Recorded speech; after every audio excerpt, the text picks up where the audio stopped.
So for this week's video, I want to talk about New York Fashion Week. And not like the clothes or anything at Fashion Week, but I want to talk about life lessons that I learned at New York Fashion Week. I go every year and it's such a positive but such a stressful and crazy experience. And I think that anything that has a lot of ups and a lot of downs has the potential for us to take a lot of knowledge and experience away from that. And so over the past week and a half, as I've been creating all my blog posts about the week and making all my content and really kind of reflecting on the trip I had and everything that happened, I wanted to make this video a little bit about kind of the behind the scenes of Fashion Week, or well, I guess my mental health during Fashion Week, I guess, and also a couple takeaways about life that I walked away with from the week. So the first thing is, and this is the most, this is really important, is act like you know what you're doing. Now, this is not to be confused with fake it till you make it, because I do not think that we should be faking it until we make it. Because when we fake it until we make it, we put ourselves in a really bad position. And because like if you have, you can't be going around telling people that you have 300,000 views a month on your website when you have 700, because that's gonna end up bad for you, and whatever opportunity you're gonna try to get to is gonna backfire because you don't have the credibility to back it up, and stuff like that. And also it puts us into situations that we're not ready for. And two, it gives the perception that everyone around us is making it when we really all have moments that we struggle, and moments or days or weeks or months where we have no idea what we're doing. And when we fake it till we make it and we're always amplifying our successes, we don't ever think about the toll that takes on everyone else that is watching what we're doing, and that's maybe inspired by us or looking up to us, or it gives off this vibe that other people might not be able to do it. And it's hard. It's hard in terms of trying to make it on your own when you see everyone around you faking it and you don't know that they're actually faking it. So don't fake it till you make it, but just act like you know what you're doing in all things life and fashion related. Because when we act like you know what we're doing, we're already in a situation that for some reason we were meant to be in. And when we just act like we know what we're doing, we're allowing ourselves to have that extra confidence boost and belief in ourselves, rather than trying to fake something that we don't have. We are just believing in what we already do. So I can't even tell you how many times that I've slid into a front row seat, or have made my way into an event or fashion show or presentation or conversation, simply because I just acted like I knew what I was doing. Now, it's much easier for me to cultivate this at Fashion Week than it is in business and in life. But I think that in a lot of ways, the strongest version of me comes out during Fashion Week. And even last year, there was a situation where, so what they do is they sometimes you'll get a seating assignment, but sometimes you'll get a standing seating assignment. And whoever doesn't show up, they will fill in the rows with standing people. But sometimes those people, the important people that were supposed to sit there, filter back in later. And so sometimes during the last 5 or so minutes before the show's about to start, they'll be moving people from the seats that were were standing and were sat there. And then so we were at a show last year, and they were moving people around, and I was just you know what, just act like you're supposed to be here, no one will question you. And that's what we did, and we ended up landing in that front row seat and sitting there, and no one moved me around. And I've had that happen 20 different times, where I sat down and I acted like I was supposed to be there, and no one questioned me, because no one wants to be wrong. No one wants to be wrong and be oh my god, you moved so and so. And so don't steal other people's seats, but really good things can happen, or you're able to stick out a lot more when you just stick out in terms of resilience and in that kind of nature, when you just act like you know what you're doing. Okay, so what was two?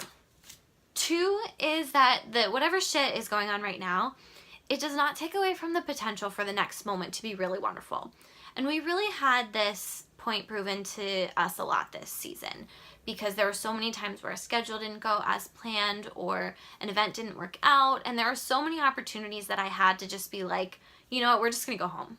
We're just going to go back to the hotel. We're just going to catch up on writing and posting, and we're just not going to worry about doing anything today or accomplishing that or having that experience. There were so many times where I could have done that, and there were so many times that we didn't, where I was like, you know what, let's keep going, like let's find the next best thing, or let's, you know, do whatever. And a really good example of that is I had a seating confirmation for one of my favorite designers, and while we were in line, they closed the doors and they were like, sorry, everyone that's here, just go. Even though I was on time and even though I had an RSVP, like I had a confirmation, I was invited to this one, and it didn't matter, and I was so disappointed. And one of the blog posts, the Tanya Taylor blog posts on the blog talks about this, and so we ended up going to the Tanya Taylor presentation earlier than we had originally planned, and Linda Fargo was there.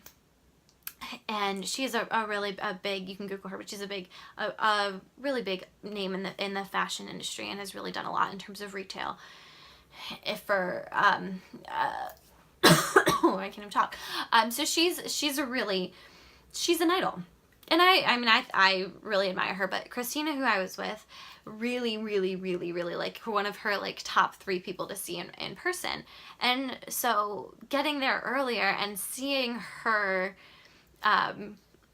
seeing that look on her face when she realized that she was standing in the same room as one of her idols, like made that moment so worth it to me. And it didn't even matter that like we missed a show that I really wanted to go to, because she was able to have that experience, and a lot of other really great things had come out from seeing that collection. And had we had just gone home for the day and not gone, had we just threw the towel in, that would have never happened. And that really happened a lot this trip, where things didn't go as planned, but I just stuck it out, and it all turned out okay. And even better moments were ahead than the ones that we had planned. So whatever's going on, you can't let that take away from whatever's going to happen next.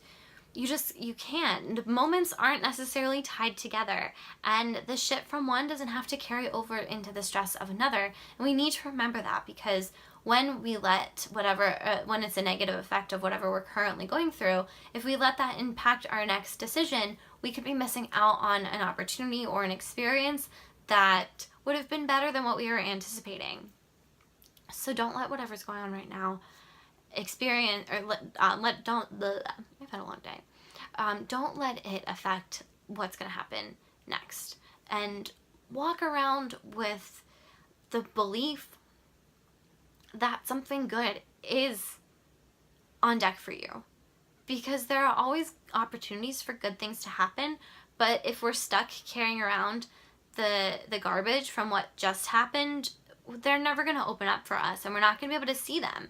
And then that's what makes us feel like we have, extraordinarily long days, and that nothing good is happening for us. And it's not that nothing good is happening. It's that we're too stuck in whatever is stressing us out, or whatever we would rather be out of, to be able to soak in the positive experiences that could also be happening simultaneously or right after it. And the third thing is that stress is not a solution. There is absolutely nothing that stress helps. And this is a lesson that I learned time and time again, because I believe it when I reflect. I don't believe it in the moment, or I don't believe that I have the ability to control it in the moment. Because I'm really great at being stressed out. But anything that has to be done, or anything that needs to be done, can be done just as well, if not even better, when we're not working out of a place of stress. And stress is not a solution. It's not a strategy, and it's not a tool, and it doesn't give anything to the situation. All it does is it makes us sweaty, and it gives us wrinkles, and it tightens our shoulders, and makes us have headaches, and our heart beat faster, and us look older quicker. There's nothing good happens. I know that some people are like, we're good under pressure, but I think that pressure is different, and it can be created separately from the stress. And when we're constantly walking around in this stressful state, like I've been talking about in my past couple of videos, we're not able to perform at our best. And it's so easy for me to get stressed out during fashion because there's a million things that I have to do and go to, and then I have to write about all of it. And there were certain moments where I let the stress, where I didn't even like want to write the stuff that I had to write when the writing is what I love. And it was the stress that caused me to lose not only my creativity, but my passion at certain temporary moments. And that's what stress can do. Stress can take the things that we love and the things that we enjoy, and it can turn them on our heads and turn them on their heads and make them feel like a chore or a burden instead of something that we actually love. And so it's important, we have to feel the stress. We can't just try to push it all away, or that's not going to help because we have to feel our feelings out. But it's important not to carry it with us, just like whatever negative crap might have happened in the last moment, how we can't carry that over to the next one. We can let that stress come out for 60 or 90 seconds, and we can let it out of our system, but we can't carry it around with us all day every day, or we're not going to be able to perform the tasks and the things that we need to get done to the best of our ability. One, and the second thing is that we're not going to be able to enjoy them. And that's another problem, because if we're letting stress affect everything and we're not living with any kind of enjoyment even when we have positive experiences, then that spirals into a negative effect for so many other different things. And then we get into like, why am I doing this? Or is it going to be worth it? Or we start to question a lot more about ourselves and our situation than we have to. So don't let the stress string along. Feel it out and get it out, but don't let it be a solution. It's not going to help you handle anything, and it's not going to help improve any situations. All right, that's it. So to recap, don't fake it till you make it, but just act like you know what you're doing, because people are going to question you less, and they're also going to believe that you know what you're doing. And before you know, you are really going to know what you're doing. So just act like you're supposed to be there wherever you are right now. Own it. You're where you're supposed to be, and you can't get to the next stage until you start owning this one. 2, don't let the stress or the negativity or the garbage that's coming with this situation in this moment carry into the next one. Just because something bad or stressful or overwhelming is happening right now doesn't mean that that's going to dampen or lessen the potential that the next moment after this one has to be something really great and wonderful. And if you let this temporary stressful moment deter you from going forward, you will certainly miss out on the opportunity to experience whatever good thing was ahead. And 3, stress isn't a solution. It is not part of the solution. It doesn't help anything. It cannot be part of your strategy, and it cannot work its way into your strategy. You can't act from a place of stressfulness. You can't make decisions based off of what you are stressed about. It is a feeling. You have to feel the feeling, let it go, and know that anything that needs to be done can be done better if the stress is not attached to it. So that's it. I hope that in some way that gives you a little bit to reflect on in your own life. And I will see you all soon. Let me know what you thought about this video and if you liked it. And be sure to check out all of the blog posts on hitthegem.com right now about Fashion Week and life and other stuff going on.